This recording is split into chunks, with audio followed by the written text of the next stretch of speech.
The message arrived before I had finished my second cup of coffee. I was sitting in the observation lounge of Concord 9, watching a binary star system burn slowly through the reinforced window, trying to convince myself that today would be different from the 20 days before it.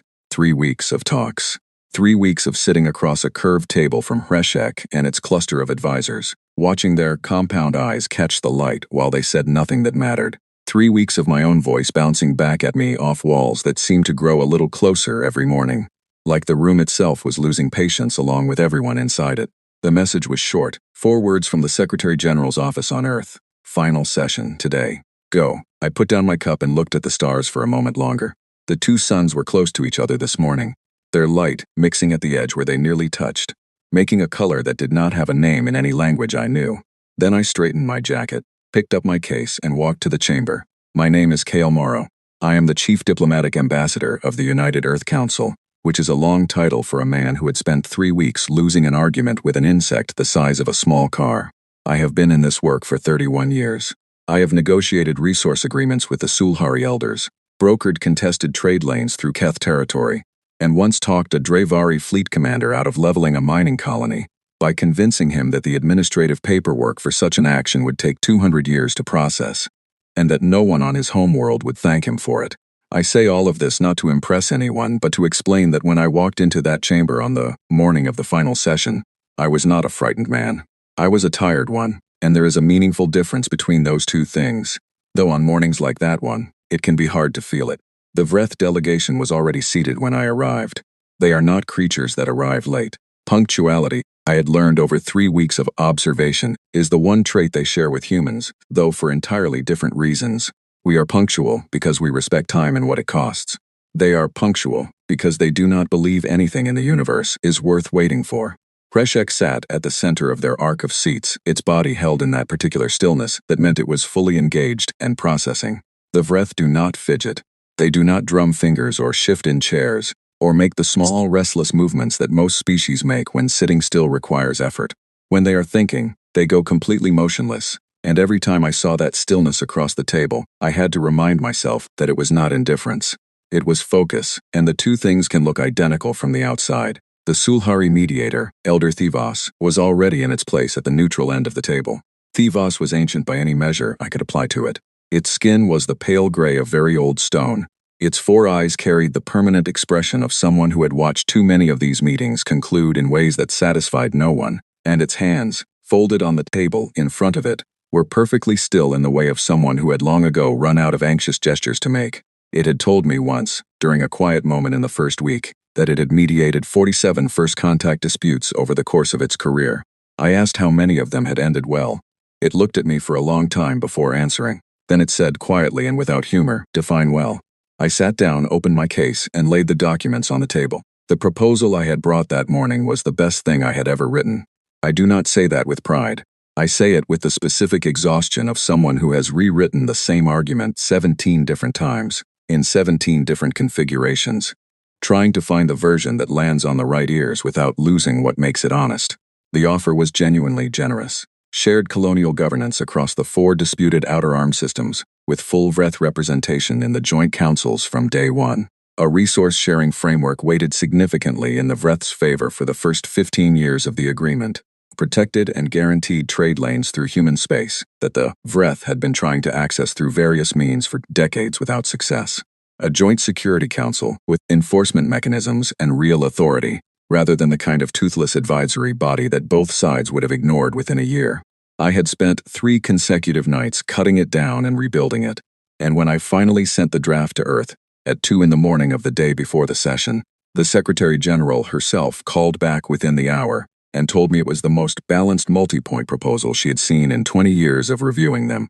I slid the bound copies across the table, 1 to Hreshek, 1 to each of its 4 advisors.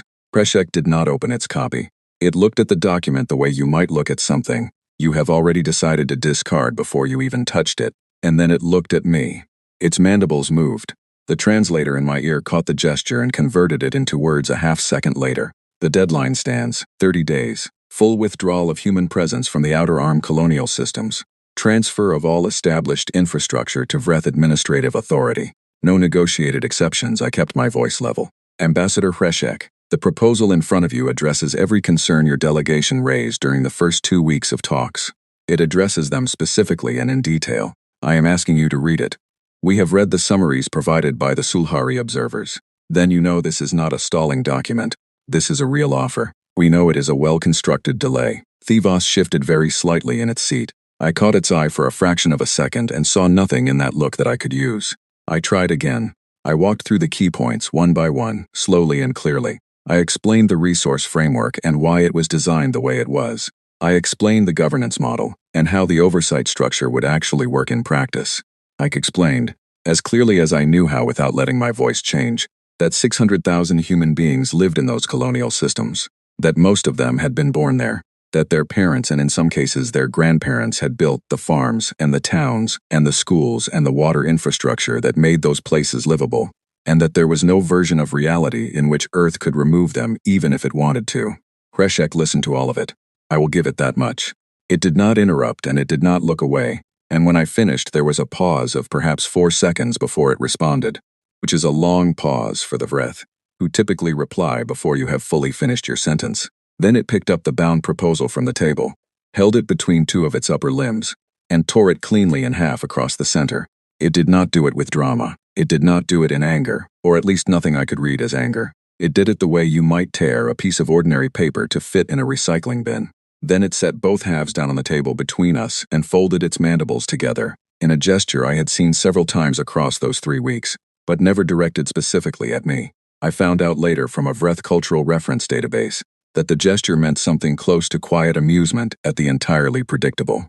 I looked at the torn pages for a moment. I looked at the neat, precise cut across the cover, at the way the text inside was split into 2 halves that would not quite match up again. Then I looked at Thivas, who looked back at me with those 4 gray eyes and offered nothing, because there was nothing to offer. I gathered my case. I stood up and straightened my jacket again, the same way I had straightened it when I left my room that morning. I looked at Kreshek one last time across the table. "Thank you for your time," I said, which was, on reflection, probably the strangest thing I have ever said out loud. But 31 years of diplomacy builds certain habits into the muscle, memory, and they do not disappear simply because the room has become this particular kind of awful. Then I walked out of the chamber and went back to my room and sat down at the desk and sent one word to Earth. Failed. I sat by the window afterward and did not move for a long time. The binary stars kept burning outside, indifferent to everything that had just happened in that room. The station hummed around me with the quiet traffic of a dozen alien species, going about their ordinary days. None of them knowing yet what had occurred at that table this morning. None of them understanding that a deadline had just become real, in a way it had not been real before. I ordered food at some point and could not finish it. I thought about the 600,000 people in the outer arm colonies, most of whom were probably asleep right now under alien skies that had become their skies, unaware that the man who was supposed to protect their future had just watched it get torn in half and placed neatly on a table. I thought about the 12 species before humanity that had faced the Vreth's ultimatums. Every single one of them had eventually agreed to the Vreth's terms. Some had taken years to arrive at that agreement, and some had taken only weeks, and the details of each capitulation had been different in their texture and their particulars. But in the end, in every case, the shape of the outcome had been the same.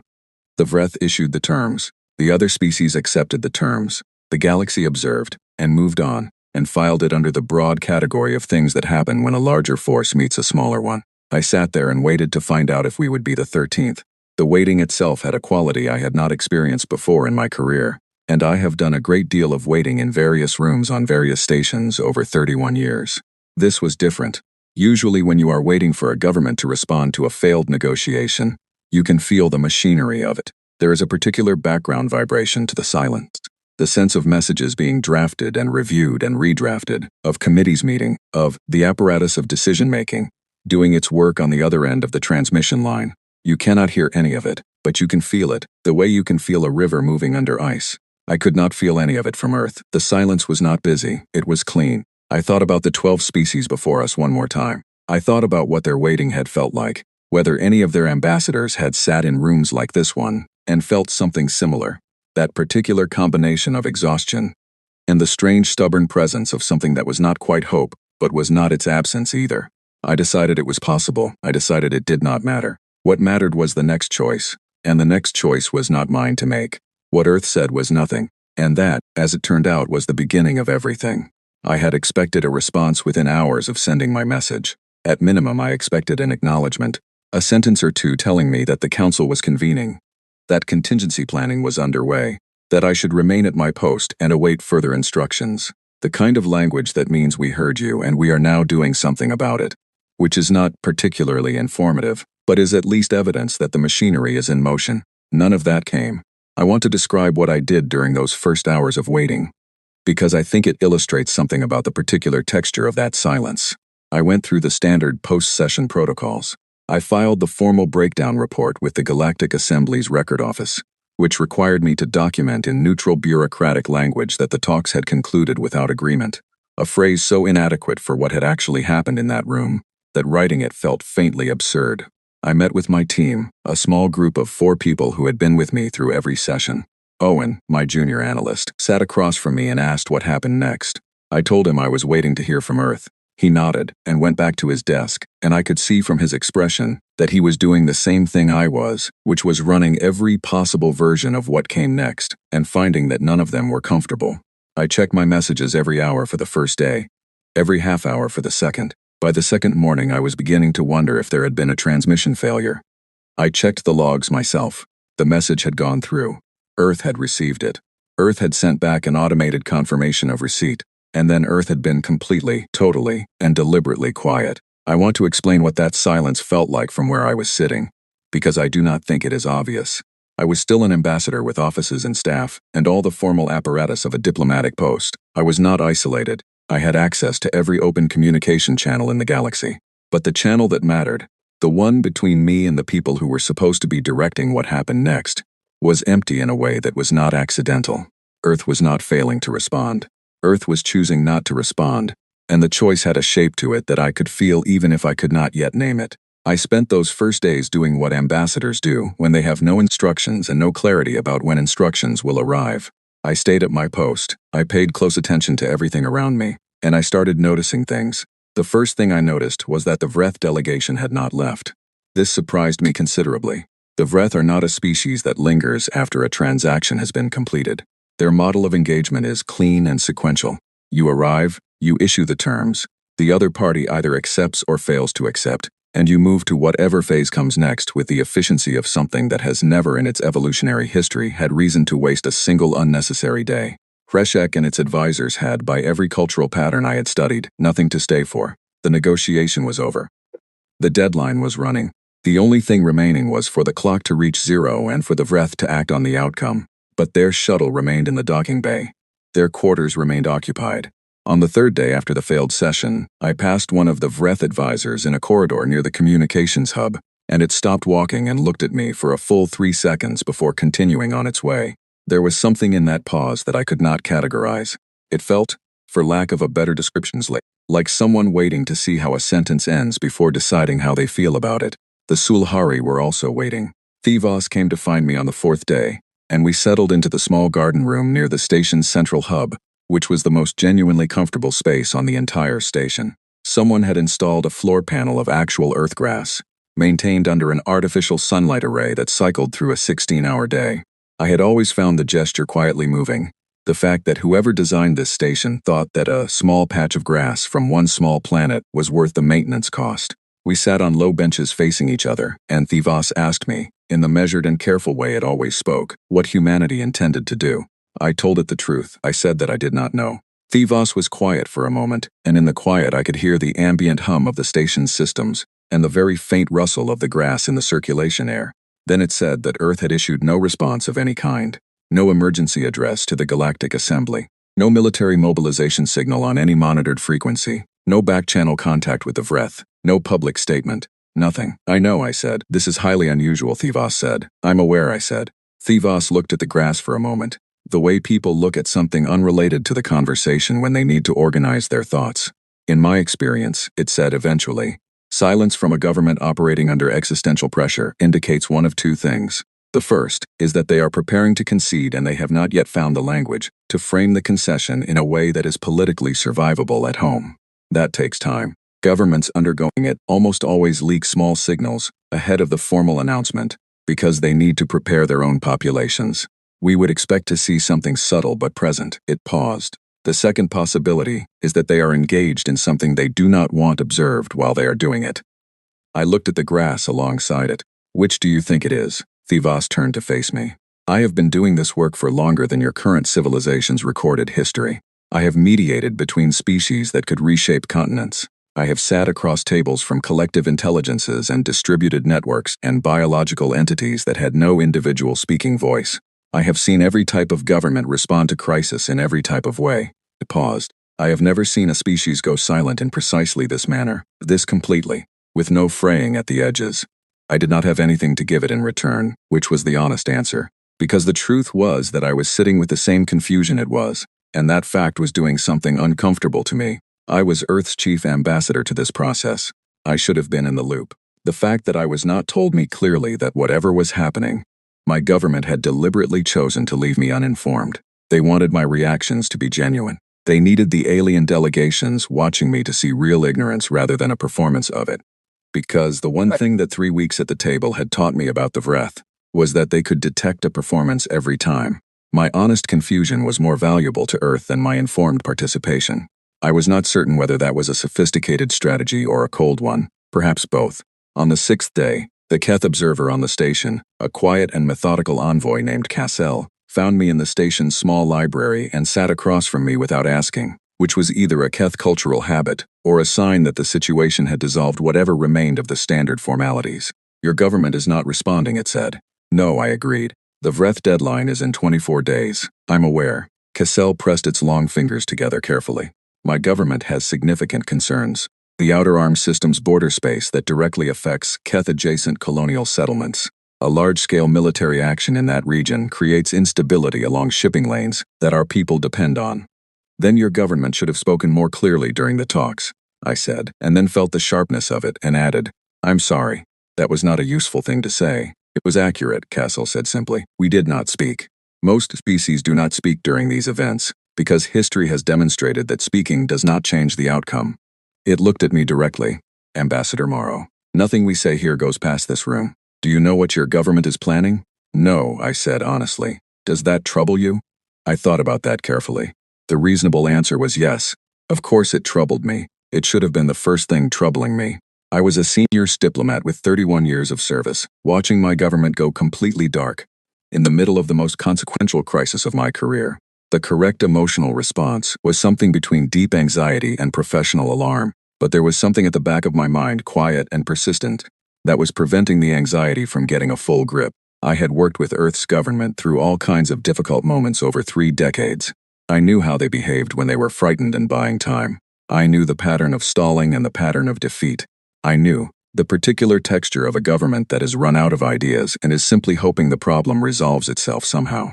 None of those patterns were present in what I was feeling from Earth. The silence did not have the texture of a government that was overwhelmed. It had the texture of someone who knows exactly where every piece of furniture is in a dark room and is moving through it without needing the lights on.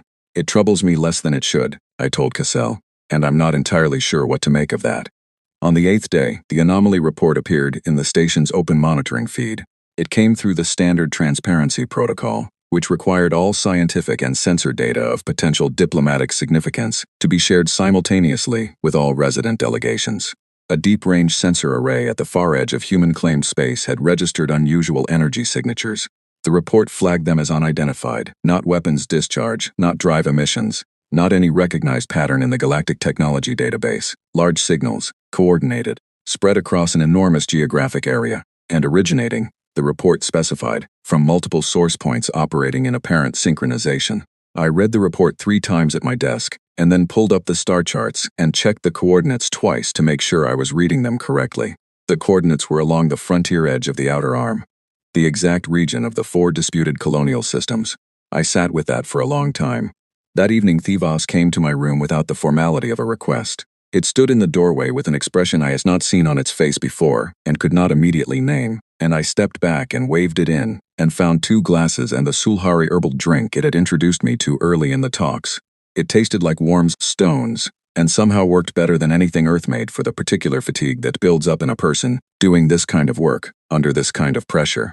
We sat down. The stars drifted past the window on their slow rotation arc. The station was on its night cycle, and the corridors outside were quiet. Ambassador Morrow, Thivas said, holding its glass and watching me. What is your species doing? I genuinely don't know, I told it. The energy signatures cover approximately 40 light-years of continuous space. That is not a sensor error.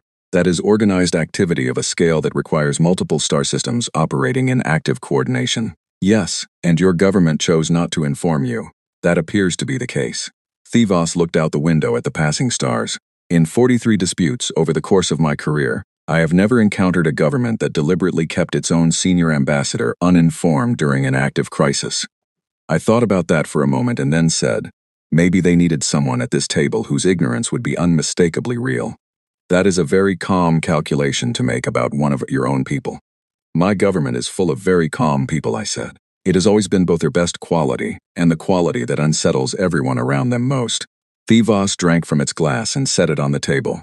The Vreth have seen the anomaly reports. Their whole delegation received the same monitoring flag we all did. Kreshek has been in continuous communication with the Vreth home fleet since this morning. I know. Their analysts cannot identify the signatures. The pattern does not match anything in their technical database. Neither does it in mine, I said. Thivas leaned forward slightly in its chair. In 43 disputes, I do not believe it had ever leaned forward. It used my given name, which it had never done before. I have spent my life learning to read civilizations at their worst moments. I have learned to see the difference between what appears to be happening and what is actually happening, and what I see right now in your government's silence, and in those energy readings, and in the way you are sitting in that chair. Without the fear that this situation should be producing in you is something I do not have a category for. I thought about that very carefully before I answered. My people are afraid, I said. I want you to understand that clearly. Every person in those outer arm colonies is afraid. Every family on Earth that has read the news this week is afraid. We are not a species that exists without fear. I know that, it said. I paused, choosing the word slowly. We have a long history of being afraid and continuing anyway. Fear is not the end of the thought for us. It is more like the beginning of it. Thivas sat with that answer for a long moment. Then it stood and moved toward the door. At the threshold, it turned back. The deadline is in 22 days, it said. I know. Whatever is happening out there, it said, I hope it produces an ending I can explain to the assembly. So do I said. I sat alone after it left with my glass, and the turning stars and the knowledge of energy signatures spread across 40 light-years of cold space that no one on this station could identify. I did not sleep well that night, but I noticed, lying in the dark, that the feeling in my chest was not the hollow weight of dread. I lay there for a long time in the station's night cycle, with the environmental systems cycling quietly around me and the stars moving past the small window in their slow arc, and I thought about something my father had told me when I was preparing for my first overseas posting at 22. He had been a civil engineer. He had spent 40 years designing infrastructure for difficult environments. He was not a diplomatic man in the professional sense, but he understood certain things about the relationship between preparation and outcome that I have found more useful in 31 years of this work than almost anything I learned in formal training. He said, there is a difference between hoping a structure holds and knowing it was built to hold. Hope is what you have when you do not know. Knowledge is what you have when you were there for the work. I had not been there for the work. I did not know what had been built, or even whether anything had been built. But there was something in the quality of the silence from Earth, something in the particular shape of my government's choice to leave me uninformed, that felt less like absence and more like intention, like someone who knows the river is bridged and is simply waiting for the fog to clear so everyone else can see it too. I thought about the anomaly reports, the energy readings across 40 light-years of the outer arm frontier, coordinated signals from multiple simultaneous sources, nothing in anyone's database matching the pattern. I thought about what kinds of human activity could produce that signature at that scale, and I did not have a complete answer.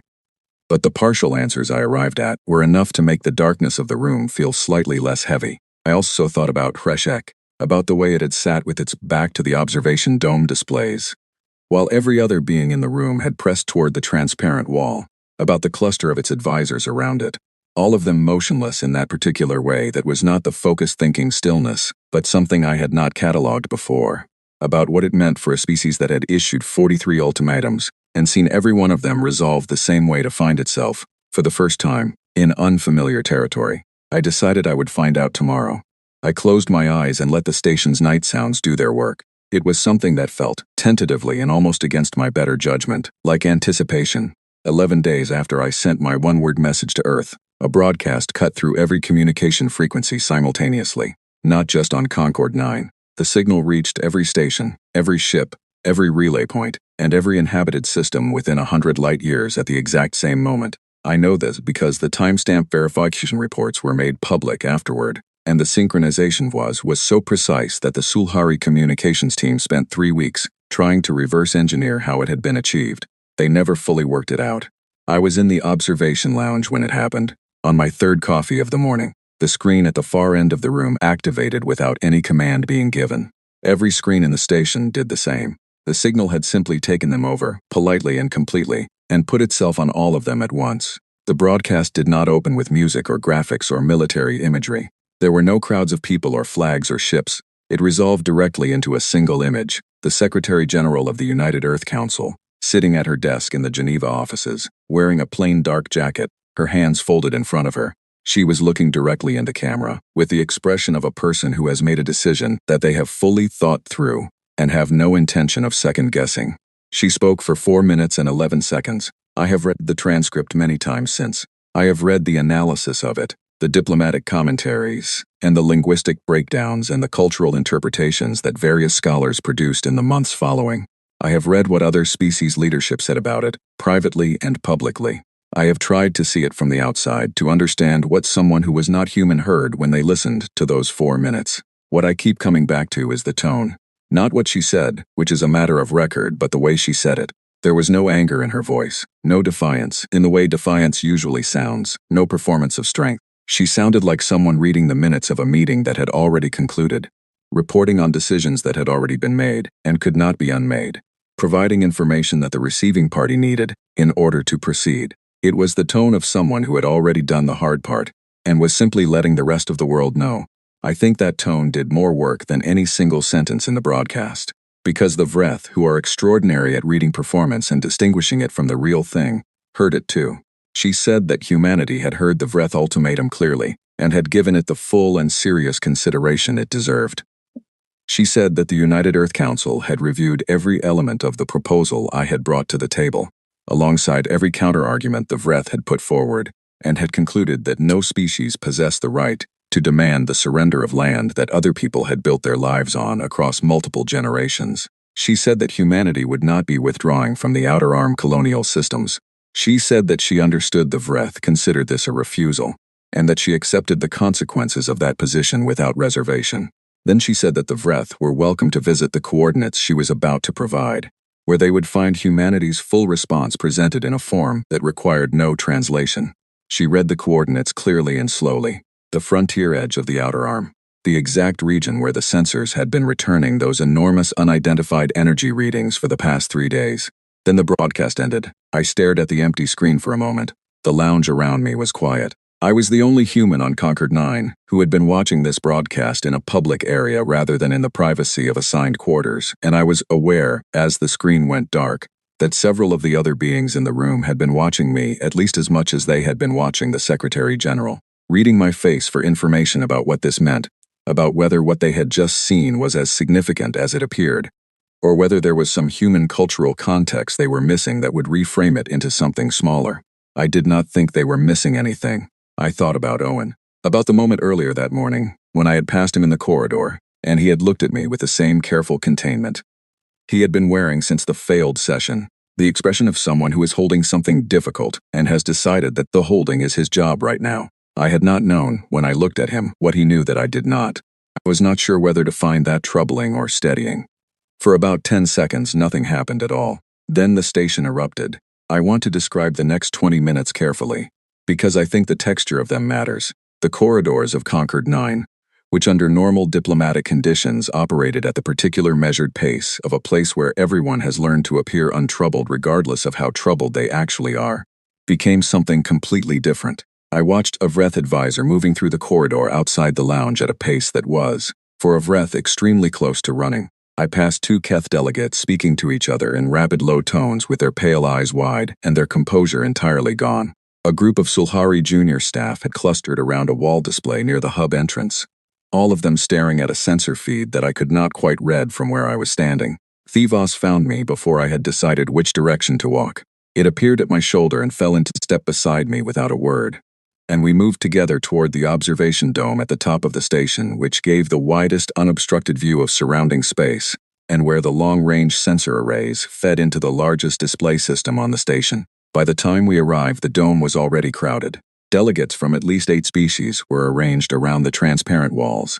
The long-range displays along the dome's interior ring were active, pulling data from the sensor arrays near the coordinates the Secretary General had given, assembling images from data that was clearly pushing the system's processing capacity to its edges. I had been in this dome many times over the weeks on the station. It was a room designed for the long view, for standing at the edge of the transparent wall, and being reminded that the arguments being made in the chambers below were taking place against a backdrop of incomprehensible scale. It had probably served its intended purpose as a humbling space for many delegations over many years. But the beings standing at those walls now were not looking at the stars with that particular meditative quality that the dome usually produced. They were staring at the data feeds with the focused intensity of people receiving news they had not been certain would arrive, and were not yet certain how to process. I recognized several faces. A Drevari military analyst who had been present as an observer through the entire talks, now standing with its translation earpiece pressed more firmly than usual against the side of its head. 2 Keth researchers from the scientific delegation, one of them running calculations on a portable device and showing results to the other. An elderly Sulhari culture specialist who I had seen mostly in the library during the talks, and who had told me once, when I ran into him at the coffee station, that he found first contact negotiations the most intellectually interesting events in the galaxy, and the most reliably depressing. He was not looking depressed right now. He was looking at the displays, with something closer to the expression you see on a person who has just confirmed a theory they spent a long time developing. The picture came into focus slowly, and then all at once. Stretched across 40 light-years of the outer arm frontier, anchored to asteroid belts and dead moons and the cold empty zones between the colonial systems, was a network. I find that word insufficient, but it is the closest I have. It was not a fleet of ships. It was not a wall or a barrier in any simple sense. It was more like a lattice or a web. Each node connected to every other node through what the analysis systems would later identify as a synchronized relay projection architecture. The individual structures were large, some of them several kilometers across. But what made the thing extraordinary was not the size of any single piece. It was that all the pieces were working as one integrated system. The energy readings across the network showed a coherent shared pattern, each node drawing from and contributing to a collective power distribution that made the whole structure far more capable than the sum of its individual parts could possibly be. The sensor analysis continued returning data as we watched. Defensive coverage calculations, projection range assessments, response time modeling between nodes. I am not a military analyst, and I make no claim to fully understand all of what I was reading in those first minutes. But I understood the broad shape well enough. The network covered every viable approach route to the outer arm colonial systems, not most of the approaches, not the main corridors, every angle, every gap, every thread a fleet might attempt to navigate through. The coverage was total, and it was deliberate. And it was not only pointed inward. The projection geometry was what made the room go quiet in the particular way it did. Every analyst in the dome, and there were several, later described the same moment of recognition. The network had not been designed solely to prevent something from entering. The placement of its nodes, the orientation of its projection systems, the geometry of its overall configuration, created something that reached outward as well as in. It could hold a line, it could also move one. Solvan was standing a few meters to my left. I heard it exhale in a way that was not quite a word. Thivos to my right was completely still. I stood at the transparent wall, and looked at the data feeds, and tried to understand the full shape of what I was seeing. The node count was still climbing as the sensor arrays resolved finer details. There were more structures than the initial report had suggested. The lattice was denser than the overview had shown, with redundant pathways and backup systems built into each segment that meant removing any single component would not compromise the overall integrity. Someone had engineered it for a scenario where pieces of it were lost and the rest continued to function. It was not just large. It was durable in a specific and deliberate way that said something about the expectations of the people who had built it. I found myself thinking about the cargo ships, the hundreds of commercial vessels that had moved through human space over 3 years, carrying loads that had been logged and inspected and cleared and filed and forgotten. I thought about the captains of those ships, and the people who loaded them, and the engineers at the construction sites who had taken deliveries and begun assembly under whatever cover story had been devised for each location. I thought about the number of human beings who had known what was being built and had said nothing for 3 years, and what that said about the shared understanding that had held all of them. I found Hreshek in the dome without difficulty, because the Vreth lead delegate was the only being in the room that was not facing the displays. It was standing with its back to the screens, looking at the floor. Its 4 advisors were arranged around it in a tight cluster, all of them equally still. The particular quality of that stillness was different from the focused thinking stillness I had catalogued over 3 weeks. Something had changed in the configuration of it. One of the Sulhari analysts at the display terminals spoke quickly in its own language, and a junior staff member translated into the common diplomatic channel almost immediately. Construction timestamps on the network infrastructure. Initial foundation work dated 3 years, 2 months ago. Progressive stage development over 36 months. Full integration completed within the past 11 days. The dome went quiet again, 3 years, 2 months. The formal talks had opened 14 months ago. The pre-negotiation diplomatic preparation phase before that had lasted another 8 months. The Vreth's territorial demands, the ones that had set all of this in motion, had been issued roughly 2.5 years before the talks began. From the moment the Vreth had made their first demand public, humanity had been building, not preparing a response, not drawing up contingency plans, building quietly and consistently and continuously, while the calendar of diplomacy ran its course. While I had sat at that table and presented carefully constructed proposals, while I had explained resource frameworks and governance models to a delegation that had never had any intention of engaging with them seriously, while the galaxy had watched and assumed that humanity was behaving the way every species in this situation had always behaved, which was hoping that the talks would produce something and being quietly terrified of what happened if they did not, I thought about the shipping manifests. I thought about the commercial traffic through human space over the past 3 years, monitored by every intelligence service with assets in the region, all of it logged and analyzed and filed as ordinary, standard industrial cargo, mining equipment, construction and infrastructure materials heading to established colonial destinations. 3 years of logistics that looked exactly like what you would expect from a civilization managing its existing territories, and had been, underneath that surface, the supply chain of something enormous. You knew, Thivas said quietly beside me. I didn't, I said. I genuinely did not know, but your government knew, yes. They built this during the negotiations, so it appears. Thivas looked back at the displays, at the network sitting silent and complete and steady among the stars, neither advancing nor retreating, simply existing in space and stating a fact that did not require any supporting argument. Ambassador Morrow. Its voice was barely above a whisper. The Vreth have never encountered this. In 2 centuries of expansion, 43 ultimatums, every species they have ever faced has responded to sustained pressure the way sustained pressure is designed to work, with adjustment, with accommodation, with the rational recalculation of what is actually achievable when a larger force is applying force to a smaller one. It paused. What your government has done is not respond to the pressure. They prepared for it 3 years before it was applied. They sat through every session of negotiations not to find a workable compromise, but to keep the Vreth engaged while the real answer was being assembled in the space between the stars. Yes, I said. That is not how diplomacy functions. No, I agreed. I think that is precisely the point. Across the dome I watched Hreshek turn very slowly to face the displays. Its compound eyes caught the light from the sensor feeds and held it. Its mandibles were entirely still. I had spent 3 weeks learning to read Vreth body language, and I was not an expert in it, but I had learned enough to distinguish between the expressions I had seen. This was none of the ones I recognized, not contempt, not cold calculation, not the particular certainty of a species that had done this 43 times and knew exactly how the chapter ended, because it had written every previous version of it. What I saw on Hreshek's face was a being confronting a situation for which it had no prepared response. They were never trying to stop the war, Thivas said softly, almost to itself. They were waiting to be ready for it. I did not answer that. I stood in the dome with the stars around us, and the network holding its position in cold space below.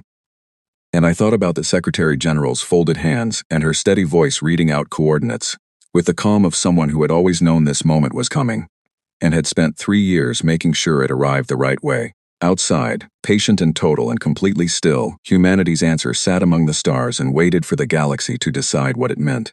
Hreshek called a session the following morning. Not a negotiation session, an emergency convening, which in the galactic diplomatic framework is a categorically different thing. It means the requesting party formally acknowledges an extraordinary circumstance requiring multi-party witness.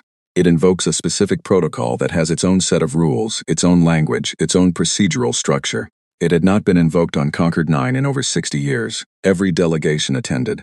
Even the peripheral observer states that had been quietly present at the margins of the entire process, and had said almost nothing for 3 weeks arrived in full. The Vreth attended. That by itself was remarkable. The Vreth do not accept summons. In 200 years of diplomatic history, they had issued emergency convening requests 4 times and had never once responded to one.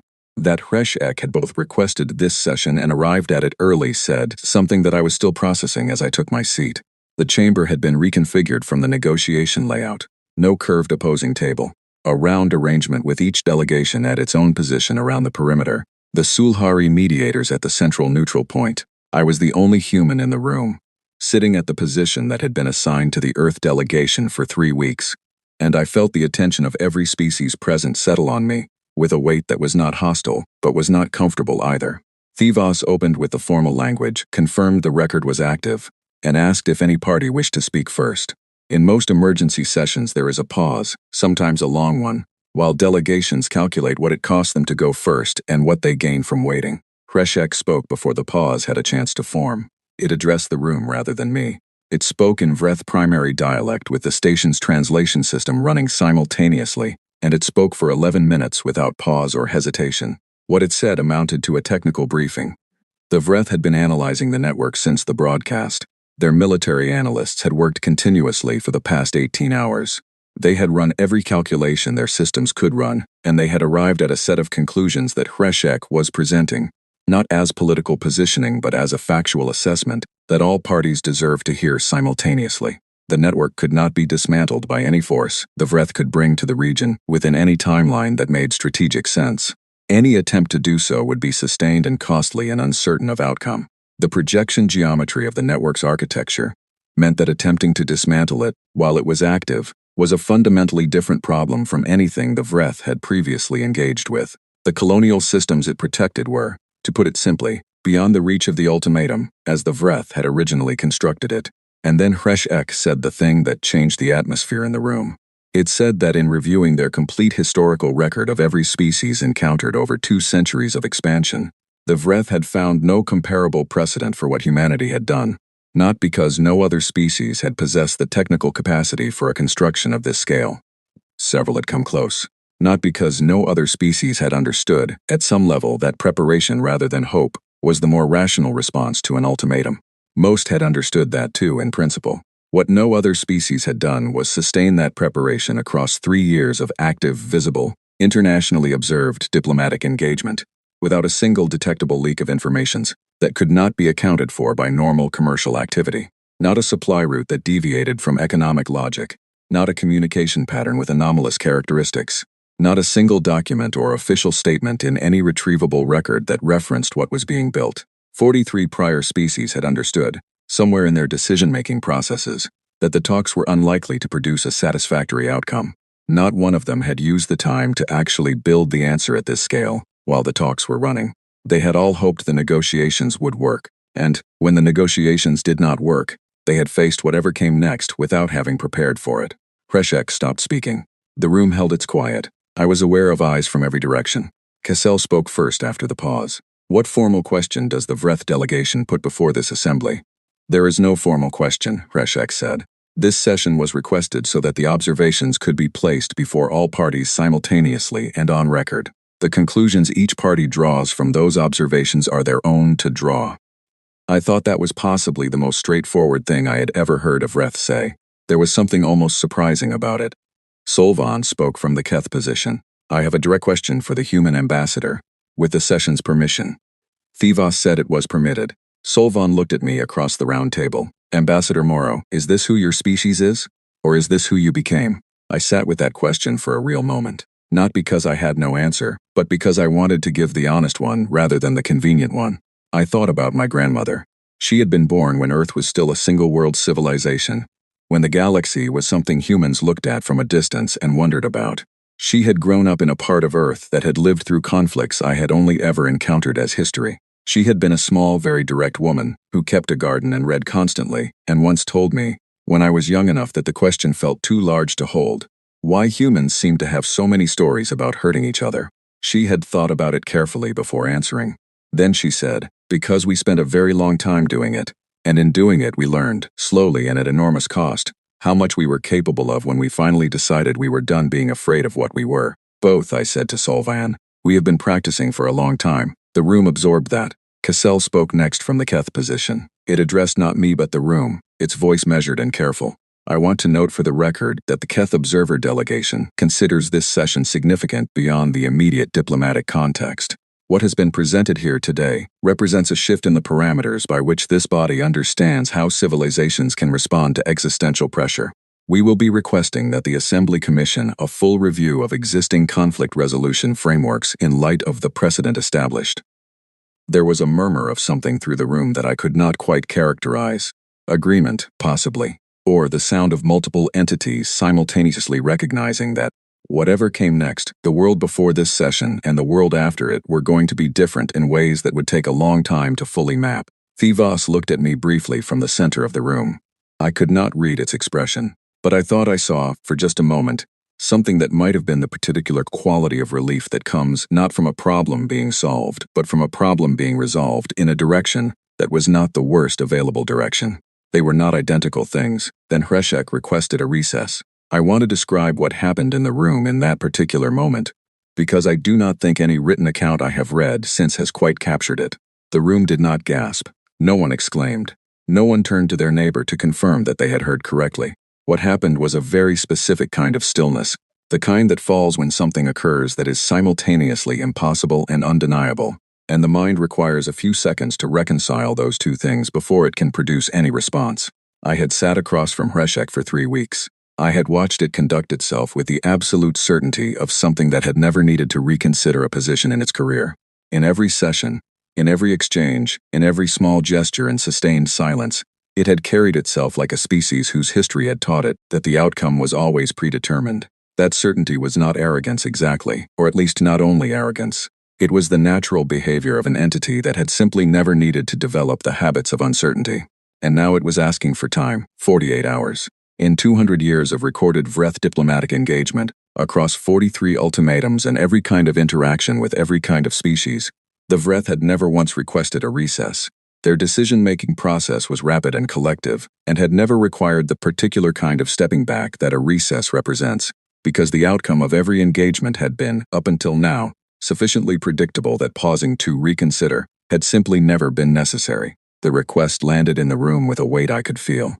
I looked around the chamber in that moment, at the faces of representatives from 8 different species, and I noticed something that I have thought about many times since. Not one of them looked surprised. Not one of them reacted the way you react when something genuinely unexpected happens. What I saw, on every face I could read, and in the body language of the ones I could not, was something closer to the particular quiet that falls over a room when something that has been building for a long time finally arrives. The Vreth's request for a recess was not, to anyone present, unbelievable. It was not what anyone had predicted, but it was, in some sense that I am still struggling to put precise language to, consistent with everything that had come before it in the previous 48 hours. The universe had shifted slightly on its axis, and the Vreth were asking for time to adjust to the new position. That was not weakness.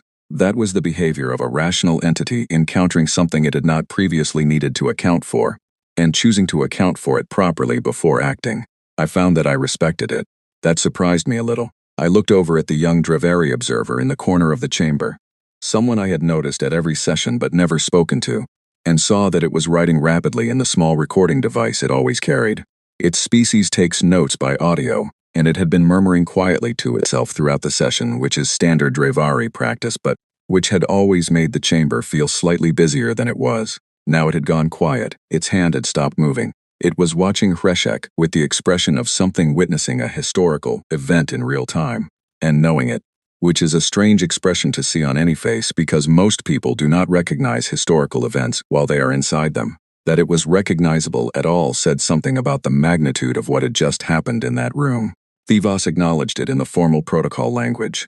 48 hours were granted. The session closed. I walked out of the chamber, down the long corridor to the garden room, and sat on the bench beside the panel of earthgrass.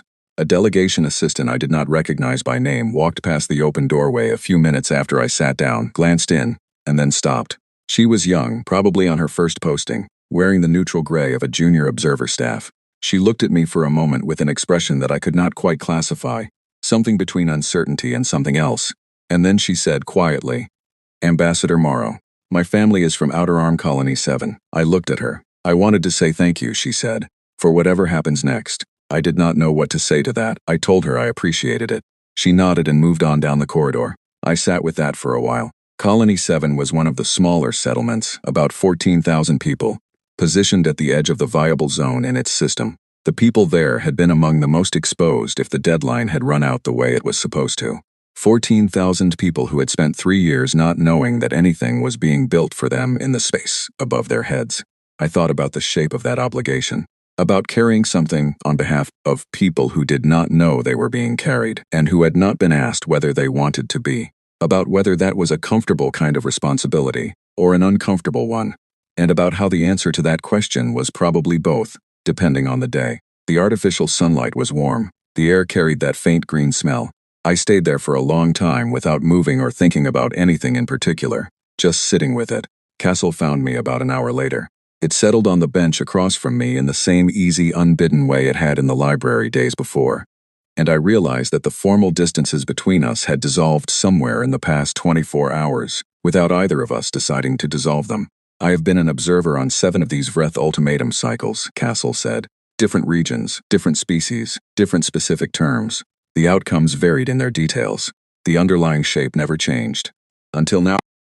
It looked at the grass. What happens if they come back from the recess without a changed position? What if the 48 hours is just them concluding that they accept the cost and they proceed anyway? I had thought about that. I had thought about it carefully and without the ability to reach a comforting conclusion. "Then we find out what the network actually does," I said. "My government built it. They know its full capability. I expect they modeled every scenario when they were deciding whether to build it in the first place." "You are very calm about that possibility."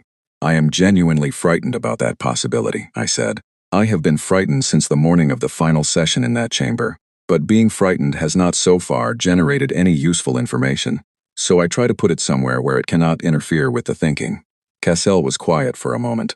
Then it said, "I think that may be the most fundamentally alien thing about your species, not your technology, not your history, the way you relate to your own fear." "How do you mean?" "Every species I have studied treats fear as a direct signal pointing toward a direct action. Fear produces an output. Avoid the threat, confront the threat, negotiate with the threat, submit to the threat. The fear tells you what to do and you do it. The fear is the compass." It paused. "Humans experience fear and then appear to set it aside and build a 40-light-year defense network anyway. The fear does not produce a direct output. It is just something you carry while you do the work." I thought about that for a long time. "Does that seem like an advantage to you?" I asked. "Or something else?" Castle considered the question carefully, which I had come to appreciate about it. It did not answer quickly in order to seem decisive. It actually thought before speaking. "I do not know yet," it said. "I think it depends on what problems you are trying to solve. For the specific problem of not capitulating to a species that has successfully demanded capitulation from 43 consecutive civilizations, it appears to be a significant advantage." It paused. "But I imagine that the same quality, in different circumstances, could make you difficult to stop when stopping would actually be the right outcome. A civilization that has learned to keep building through fear is not necessarily a civilization that always knows when to put the work down." I sat with that for a moment. It was an honest observation and not an unkind one, and it was probably accurate. I filed it away in the category of things I would think about more carefully when I had the space for it. "That seems like a problem for later," I said. "Most of the interesting problems are," Castle agreed. "I thought about that for a long time. We have had a lot of practice," I said. Cassell nodded slowly, and we sat in the garden room with the earth grass between us and the artificial sun warm overhead. And I thought about what Tivas had said in the dome, and about Hreshek's still face, and about the fact that the network was out there right now, patient and complete, and built by people who had been afraid every day for 3 years and had continued anyway. The Vreth's model of the galaxy had been built on a single foundational assumption, that fear, at sufficient intensity and sustained long enough, produces a specific result. It had produced that result 43 consecutive times. The model had never once needed updating. The variable they had never accounted for was a species that had been afraid of things for a very long time, had survived that fear in various difficult ways, and had arrived, through that long and complicated history, at a place where fear and response to fear had become two separate processes that no longer had to run together. They had not encountered something stronger than the species they had faced before. They had encountered something that had made a fundamentally different peace with being what it was. That, I thought, sitting in the warm artificial sunlight with the smell of earthgrass around me, was the thing the galaxy was going to have to reckon with. Not the network, not the deception, the psychology underneath both of them. I have been back on Earth for 6 months. I am sitting at a desk in the small house I keep outside the city, looking out at a river that runs flat and silver in the mornings, and catches fire every evening when the sun drops low. It is a quiet place. I chose it because of that quality. The quietness, after years of stations and chambers and the particular noise of places where everything is perpetually at stake. I am writing this for the diplomatic archive. I am aware that it is a personal account and therefore incomplete and subjective, and I want the record to reflect that clearly. What I am setting down here is what I saw, and what I experienced, and what I have come to understand from it, and not a comprehensive history of the events. Someone with better access to the planning documents, and the engineering records and the political deliberations will write that history eventually, and it will be more accurate than this in all the technical specifics. But I was there, at the table and in the dome and in the garden room, and I want to put down what that felt like from inside it. The Vreth returned from their recess on time, which surprised no one, because they are nothing if not punctual. What they brought with them was a document. It was the first treaty proposal the Vreth had authored in 212 years. The previous one had been the founding agreement of what eventually became their administrative federation, an internal document, not a negotiated external one. In the entire span of their expansion into the broader galaxy, across every encounter with every species, the Vreth had never offered a treaty. They had accepted terms of surrender, varied in their specifics but consistent in their structure. And they had called those agreements by the diplomatic language that made them more palatable to the losing side. But they had never sat down and drafted something that required the other party to agree, rather than simply sign. The document was imperfect. I want to be clear about that. It was the product of an institution that was doing something it had never done before, and it showed. There were points of genuine tension, places where the Vreth's instincts about how power arrangements should be formalized ran directly against what Earth could politically sustain at home. There were 3 more months of detailed work before the final text was ready, and I spent most of those months at a table with a different configuration than before. The positions reversed in ways that required careful management of their own. The Vreth had not become warm or easy or interested in being liked. They were still the Vreth, and I do not want to present what happened as something softer than it was. But the document was genuine. That is the thing that mattered. It was drafted by a party that was actually trying to reach an agreement rather than engineer a concession. And that difference, small as it might seem from the outside, is everything in practice. The colonies stay, all of them. Every person in those 600,000 lives that had been built in the outer arm gets to keep those lives. I come back to that simple fact again and again when the treaty language blurs together, and the months of negotiation compress into an undifferentiated weight. The people stay. The farms and the schools and the water systems and the homes built over 2 generations under alien skies that became their skies. None of it has to be dismantled. None of it has to be surrendered. That was the objective. That was always the only objective that actually mattered. I think about Owen sometimes, when I am sitting at this desk in the evenings. He is back in Geneva now, working on a different negotiation, one of the small ongoing frictions between species that fill most of a diplomat's actual working hours, and that never make the kind of history anyone tells stories about. I received a short message from him a few weeks after I returned. He said he was glad it had worked out. He said he had been glad every day for 3 years, that he had known what was being built, because it had made the work at the table easier to do. He said that knowing the answer existed, somewhere out there in the cold space, had given him a way to sit in that chamber and keep going. I thought that was honestly put. Priya sent me a longer message, several pages, which is her way. She wrote about the treaty drafting process and about the specific clauses she found most significant, and about a detail in the administrative protocol section that she thought would cause problems within about 10 years, and that she was already thinking about how to address. That too was very much her way. The victory had not even been fully formalized before she was looking at the next problem. I found that oddly comforting. It suggested that the work continued, which is the only thing that is ever actually true about the work. It continues. That was the objective. That was always the only objective that actually mattered. Human sovereignty across the outer arm is recognized in the treaty text. There are joint administrative protocols for the shared approach corridors to the region. which is a more complicated arrangement than any of us would have preferred, but which everyone involved agreed was preferable to the alternative by a very comfortable margin.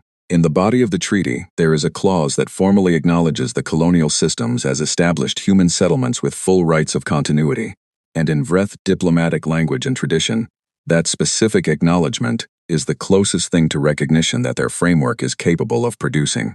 Thivos told me it was something they had never written into any external document before. The lattice remains.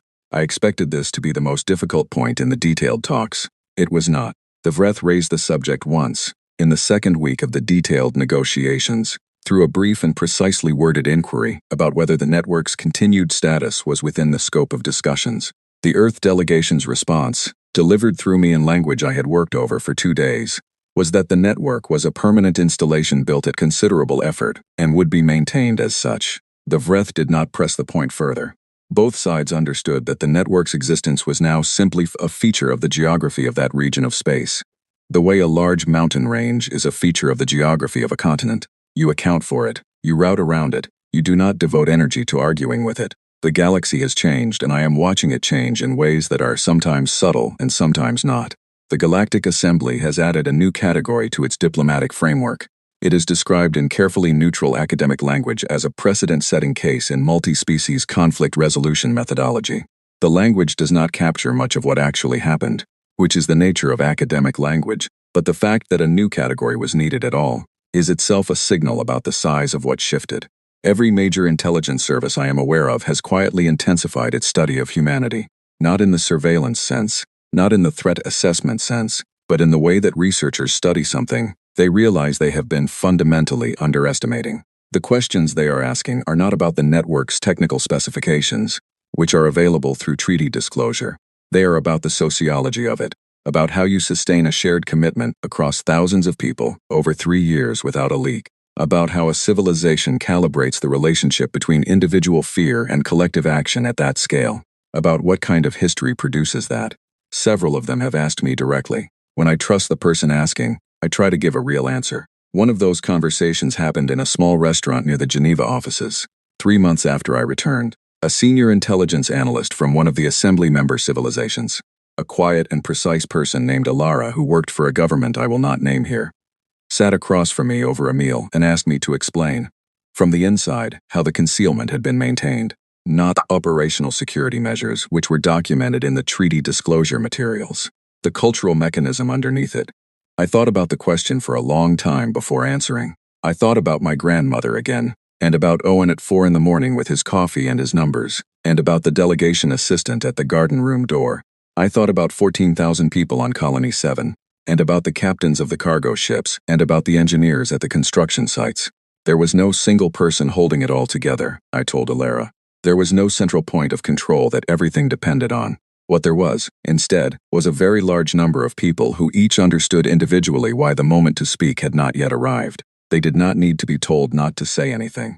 They knew what was being built and why, and they knew that saying it aloud before it was finished was the one thing that could make it not work. So they did not say it aloud. I paused. That is not secrecy in the traditional sense. It is more like a shared sense of timing. Alara was quiet for a moment. Do all humans have that? No, I said honestly. But enough of us do. And the stakes are clear enough. The real answer is that it was not a secret in the sense of a tightly controlled hidden thing. It was a silence in the sense of a shared understanding that the moment to speak had not yet come. Every person involved in that 3-year construction project knew what was being built and why, and what it was for. They were not suppressing knowledge out of fear of consequences. They were simply operating in the same register as someone who does not announce what they are doing until they have finished doing it, because announcing it before it is finished serves no purpose and potentially creates a problem. That is a cultural pattern. It is not universal among humans, and I do not want to make us sound more monolithic than we are, but it is real, and it is the product of a long history of learning what patience actually costs and what it produces, and of building institutions that can hold that pattern under pressure. Thivos sent me a message 3 weeks after I returned to Earth. I was sitting at this desk, watching the river in the early morning, and the message arrived without announcement. A single short line, from an entity that had spent longer in diplomatic service than my civilization's recorded history, and had seen more of what was possible between species than I could fully imagine. It said, "My people have a phrase for what you are. It does not translate well, The closest rendering is, the ones who learn to make peace with being afraid. I read that twice and then set it on the desk and sat with it for a long time. I am afraid. I want to say that clearly and without qualification, because I think it matters. I have been afraid for much of my adult life. Not in the consuming paralytic way, but in the background way, that I believe most people are afraid when they are paying genuine attention to the world they inhabit. I am afraid of the distances between stars. I am afraid of the number of things in the galaxy that are larger and older than humanity, and do not always have our interests anywhere in their consideration. I am afraid of the future in the ordinary way of anyone who has ever cared about what happens to people after they are gone. Being afraid has not, in my experience, been incompatible with doing the work. It has sometimes been the reason for doing the work. The fear tells you what is actually at stake. What you do with that information is the question. And the answer to the question is not determined by the fear itself. The people who built the lattice were afraid. I know this because I have spoken to several of them since returning. They were afraid every single day of those 3 years. They were afraid that the Vreth would move before the network reached operational capability. They were afraid that a sensor sweep at the wrong moment would catch something anomalous. They were afraid the diplomatic process would collapse on a timeline that left the work unfinished. They carried that fear with them every day, and they kept building. They were not heroic in the cinematic sense of that word. There were no single pivotal moments of dramatic bravery. There was 3 years of careful and consistent work by a very large number of ordinary people who understood what was at stake, who were afraid in all the ordinary ways that people with families and responsibilities and futures are afraid, and who decided that fear was an acceptable traveling companion on the journey rather than a reason to stop walking. I think that is what Thivas's people were trying to name, not the absence of fear, not bravery as the opposite of fear, something more specific and harder to translate. Fear that has been given a proper place in the house, a room of its own where it can speak its honest piece and be heard and taken seriously, but from which it does not govern. I think about the number 14,000 a great deal. Colony 7's population, the delegation assistant at the garden room door, the specific weight of one person who is born in a place and wants to stay a place, and does not have the ability to make that happen through any action of their own, and has to trust that someone somewhere is making it possible. That is a particular kind of trust that is neither earned nor given, but simply exists between a person and the government that represents them, as real and as fragile as any other kind of trust. The people in those colonial systems trusted that humanity as a whole would find some answer to what was bearing down on them. They trusted it without knowing that anyone was trying, because there was nothing to tell them that anyone was trying. They just continued their lives and trusted anyway. I find that more moving than the network itself, honestly. The network is extraordinary, but the trust is something else. It is the thing that makes the network worth building. The 600,000 people in the outer arm did not know what was happening in the space above their daily lives during those 3 years. They lived their ordinary lives. They tended what they had built and raised their children, and made their plans, and went to sleep at night under stars that were theirs, now in the only way that anything is ever really yours, which is through the daily act of living inside it. They are still there. That is everything in the end. They are still there. I watch the river in the evenings and think about the version of this where they were not. About the loaded transports and the abandoned buildings and the 2 generations of built life packed into what you could carry. About what that kind of loss does to a people, and how long its echo carries forward through the ones who come after. About how much effort went into making sure that version did not happen. About the thousands of people who carried the weight of that effort for 3 years without being able to say what they were doing or why. And about how the doing of it was its own kind of answer to fear. We did not win because we were fearless. We won because we were afraid, and we built something anyway. And when the galaxy saw that combination, it encountered something it did not have a framework for. An equation it had run 43 times and always been able to solve. And that for the first time came out differently. There is one more thing I want to put in the record before I close this account, and it is this. The thing the galaxy is still trying to understand is not a military capability. Civilizations have built large things before. The Vreth themselves have infrastructure that would make the lattice look modest, by any raw measure of scale to sell. What the galaxy is trying to understand is the combination. A species that felt fear in exactly the proportion the situation warranted, that did not underestimate the threat, or try to rationalize it away, looked at the full weight of what the Vreth represented, and acknowledged it clearly, and then, in full possession of that fear and that clarity, made a decision to build and to wait, and to sit at a table for 14 months and talk about governance frameworks with a delegation that had never intended to honor any agreement it made. That combination, fear plus clarity plus patience plus work, is the thing no model had ever captured. Because the models were built on the assumption that those things do not coexist in a single organism at sufficient scale to matter. The assumption was not unreasonable. It had been accurate for 43 consecutive data points. It just turned out not to be universal. I closed this at my desk, with the river going silver in the late afternoon light and the evening coming in from the east. Somewhere 30 light-years away, a network of structures holds its position among the cold and patient stars, built by people who were afraid and did not stop. I think that is enough. I think that is more than enough. That is, in the end, everything that needs to be said.